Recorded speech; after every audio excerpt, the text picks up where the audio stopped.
Project C5500. Well, here's where we're at. Looking a bit shorter, right? Well, let me show you what we've been up to. It's been kind of uneventful. It's been kind of boring. It's been kind of miserable. I have had to get rid of rivets. Now here's the back of it. Well, hey, that's looking pretty cool. That's progress, right? Let me tell you a little bit about this deal. Here, have a look. Yeah, don't mind them. Well, these big pieces on the ground, it's 8-inch by 6-inch, about 1/4-inch thick angle iron.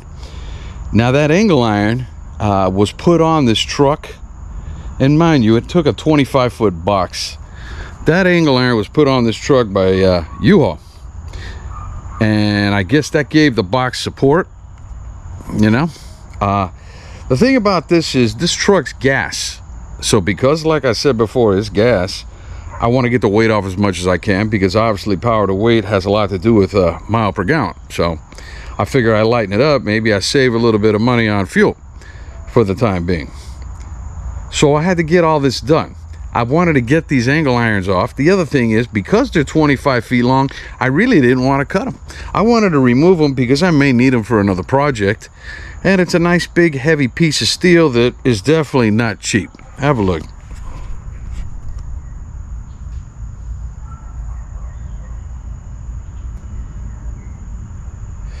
You'll notice it has some rust over here.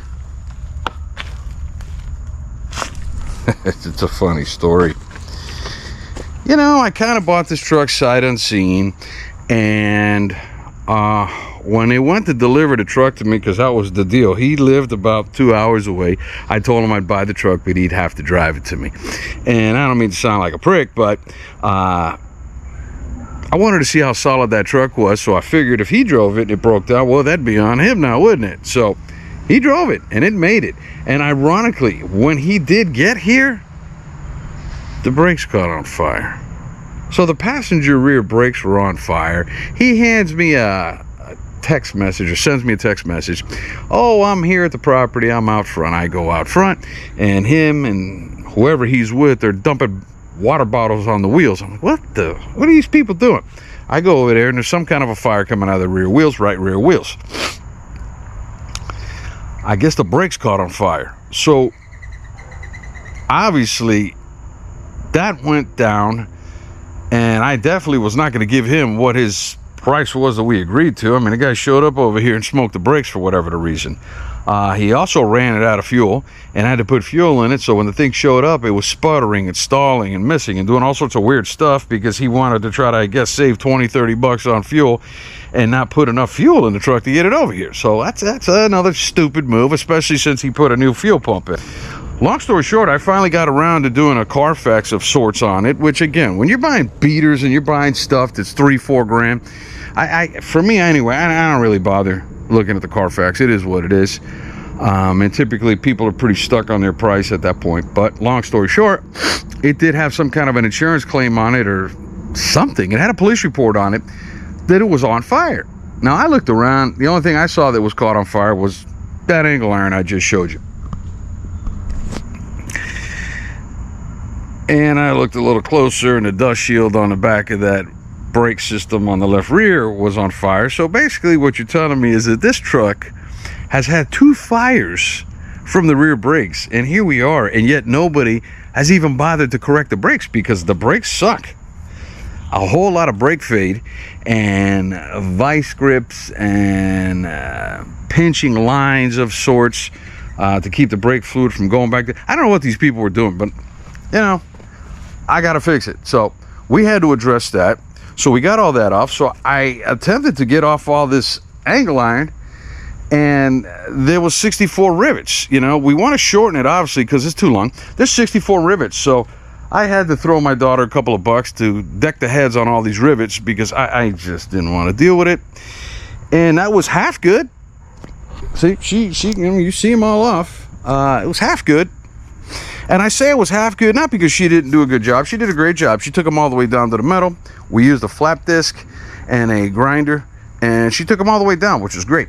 The problem was these rivets still sucked. Let me show you.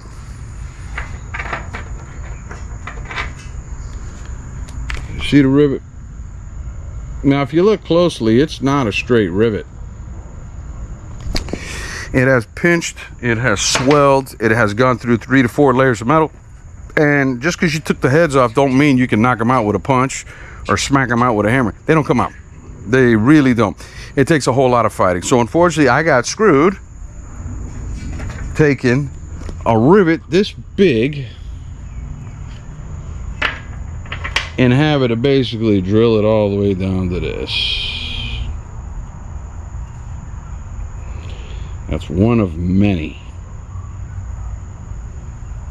And it sucked. I went through more bits than I can count, but we got all this drilled out.